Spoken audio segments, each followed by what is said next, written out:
Good evening, YouTube. You guys are now watching another segment of the TheCaliEffect. Today, we're going to be playing Swagman. That's right. We're going to be playing the deck that you guys have been wanting to see. The deck that's just too strong for anybody to handle. And is there anybody that's going to hurry up and pick me up? No? Okay, sure. We're going to be playing against whatever his name is. And I get the opportunity to go first. So I'm just going to go ahead and set the Batteryman, Microcell, and 3 back row. And it's going to pass it back to him. Biggest reason why I have portable battery pack face down, even though it is beginning the turn, is because Batteryman Microcell instantly puts 2 Batterymen to the side of the field, which will eventually go to the graveyard and allow me to activate Batteryman Batteryman Battle Pack for an instant play. And now I have the opponent dualities, and he's playing Qliphort. Thankfully, though, I thank you it's a scrub playing Qliphort Towers, because nobody plays that card. That card is just extremely horrible. And I'm going to give you my synopsis on the card completely. Oh, wait, sure. Blind Space Typhoon too strong! Sure. Because if he would have hit a Typhoon, I would have just Typhooned the Qliphort carrier. So it's obviously smart to just activate your Qliphort Pendulum spell and then Blind Space Typhoon. But anyways, back to my logic. The biggest reason why I feel that Towers is very mediocre, especially in competitive play in a competitive event. First and foremost, BA and Shadows have complete outs to the deck whatsoever. They both have ways to dominate said card, where Shadows can just make Star Eater, or BA can just play rank up magic and rank up to that extremely powerful card. That's 4,000 attack that just says, hey, I'm gonna fuck over Qliphort. And you've invested all of those cards and all that time and effort just to play that card, and it's just gonna get beat over by a simple play from them. The next thing, the reason why I think Qliphort Towers is really bad is because you're more often than not, you're tributing at least 2 monsters. Let's say if you have Qliphort, maybe just that monster. But the main essence is, why the hell am I summoning Qliphort Towers when I can just be winning the game? I can just OTK the opponent at any given time, and you know, I mean, I really don't need the triple tribute. Towers is just that useless. I mean, granted, you're going to get a couple of wins against tier 2 decks, but are you really playing Qliphort to beat tier 2 decks? No, you're playing it to beat tier 1. So, I mean, with that being said, the tier 1 decks already have very easy, accessible outs, and I mean, it's just not that good. It's not really worth the investment. I'm going to go ahead and summon. I'm going off on this kid, and I'm pretty sure I make a mistake. I actually should have won the game a long time ago, but I'm just going to go ahead and activate this effect. I'm going to tribute the battery and then send this. Then I'm going to attack you directly. Excuse me. And what I have learned from playing against Qliphort is that, I mean, it's not always like the best of things to hit their pendulum spell cards. I mean, sometimes you kind of have to, and sometimes you got to go in the neg to do so. So I'm going to kind of go in the neg to hit his pendulum spells, which is not necessarily a good idea. I hate going for the pendulum spells just for this reason. Only thing he has to do is activate another pendulum spell, and like he gets to special summon all those monsters I just wasted my investments to destroying. So, like I said before, drawing pendulum spells are like, I just hate it. I hate destroying pendulum spells. I really want to figure out another way to just completely annihilate Qliphort. And Mystical Space Typhoon is definitely not the answer. It'd have to be like Fairy Wind or Spell Shattering Arrow to destroy both of their pendulum spells, or a monster effect that, you know, I can either gain the effect of destroying his pendulum spells and then, you know, continue to do other things. He rips the Scout, which is perfectly fine. I have no answers to it. And this is where it kind of gets me. He goes Scout's effect. I mean, that's what you should be doing. But no, he goes battle phase, main phase, so that obviously left my monster defense like just kind of free to do whatever it wanted to if I had something to do with it. And that's what just really troubled me, which actually now I do. I can just... Oh wait, never mind, he can't activate the monster's effect. He has 700 life points. Duh! That's why. Makes perfect sense. Wasn't even thinking. GG Qliphort player. I hate when people say that meta decks take no skill. Obviously, I played against a really bad Qliphort player and I just destroyed him. A good Qliphort player would have played a lot better. Now, I'm not saying that I wouldn't have won. Anytime I see a duality in the towers, whether if you're a good Qliphort player or a bad Qliphort player, I'm pretty confident that I have the game because your build is probably just really bad. This time I think I'm going against Prophecy. Okay, sure, and he's going to add the Compulse. Yeah, looks like I'm going against Prophecy. And Prophecy is a different matchup because I feel that Prophecy is one of the best decks still to this format. It's one of the better rogue decks that we can see in any type of format. Mainly because, excuse me, Mainly because Spellbook of Fate is still a card, and it has a really good effect, and sometimes you just can't get over that, that type of advantage, or that type of banishing with, no necessarily cost. This time I'm gonna let him get away with Justice of Prophecy's effect, just so I can, just so he can attack my Micro Cell and I can get its effect. Ultimately, that's gonna really lead me to making some type of plays, because I need my Micro Cell to be destroyed so I can special summon 9-volt and draw a card. So I mean, it's obvious he's gonna get his High Priestess and Prophecy in return, and I mean, it's whatever. I mean, that's all I can really say, is that it's whatever. I have to let him get certain plays like that in order so I can advance my game state. So I'm just going to go ahead and activate Thunder Charge's effect. I'm going to get another copy of 9-volt, and then 9-volt's effect is going to activate.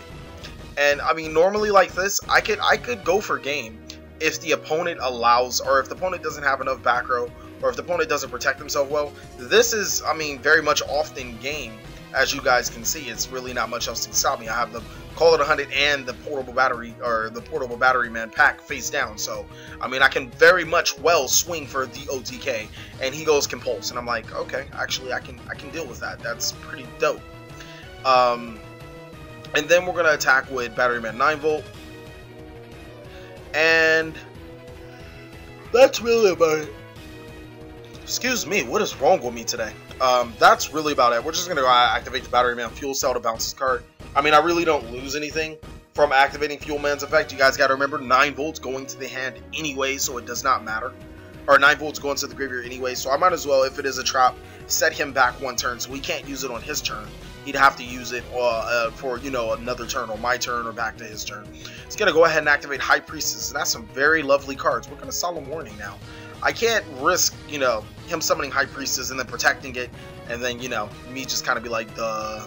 But I will let you get away with Little Boy. That's going to be pretty smart. And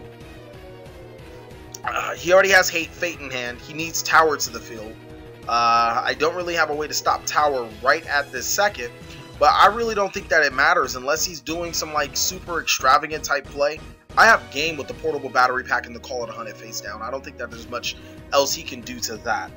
So go ahead. Oh, wow. Yeah, I forgot about that. So he's going to power it, and then he's going to Masters it to make it stronger. And that's just one of those plays that I feel Prophecy has that just makes it so much better. Why he showed me the Little Boy as opposed to the Fate that I've already seen, I do not know. Or the Wisdom, but hey, it's up to him. When you're playing Prophecy, you don't want to show them, any more cards. If I already shown you X, X, and X, why would I want to show you a different X when I can just show you the same card that you've seen? But I mean, that's neither here nor there. I feel that that really doesn't change the outcome of the game drastically. Sometimes, more often than not. So I mean, like, it's whatever.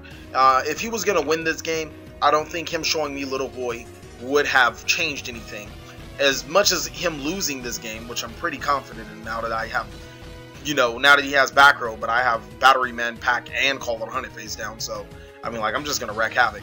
We're gonna get U2, perfect. The response, and then I'll just Call It 100 the 9-volt on my turn, so it's nothing but shenanigans. And I know you have the Spellbook of Fate face down, so it's whatever. 9-volt. I think I'm gonna get Big Guy. No, Big Guy. All right, we're gonna get another Fuel Cell. I'm a douche. Fuel Cell is like really cool, really good too. Now I'm gonna activate the effects of Call It 100, and Call It 100 is gonna bring out my next 9-volt. Oh, Phoenix Wing Blast! So now I know your face down. Your other face down card has to be Spellbook of Fate, and just showing me that you got rid of Little Boy for it. It means that you have some resources in your hand that you really want to hold on to. One of them being Spellbook of Wisdom. So you're going to add me, the big battery guy. I'm going to activate Monarch Stormforth, and I'm just going to go for game. Because you can activate Spellbook of Fate right now, and it's not going to save you. Monarch Stormforth literally won me this match. Single-handedly by itself. Just because I got rid of his Spellcaster monster and he can't use Fate. So, yeah.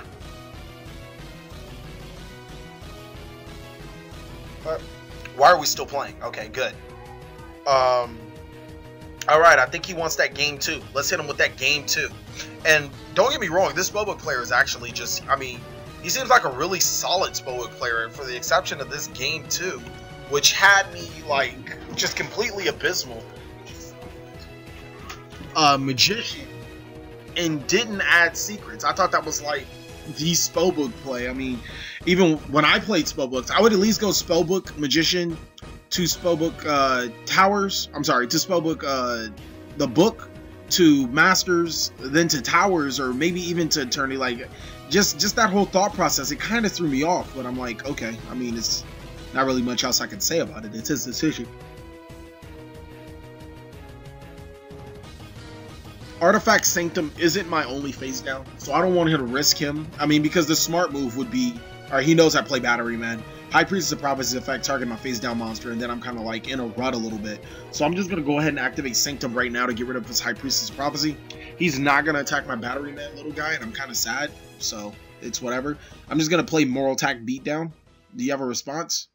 Nope. He does not have 2 Spellbooks in grave, and this Mystical Space Cyclone is going to stop his Spellbook Tower from, activating. Wait, no, he doesn't even have a Spellbook in grave, which is another big reason why you should be activating, your cards. I'm going to go ahead and Solemn Warning, see if this seals me the game.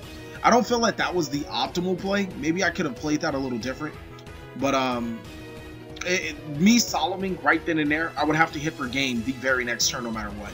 That's just my personal feeling. When I want to stop an opponent's huge play like summoning a Spellbook Magician, I really want to stop their play. So he hits me with his Solemn Struggle, and unfortunately, I can't hit for game. So I'm just going to go ahead and attack with the Moral Attack. And wait, can I? Actually, I think I could have hit for game. Yeah, I'm pretty sure I could have hit for... No, it wouldn't have been game, because I would need another Batteryman, so... No, it wouldn't. Would have been at like 200 life points, which doesn't warrant me using the Portal Battery Pack.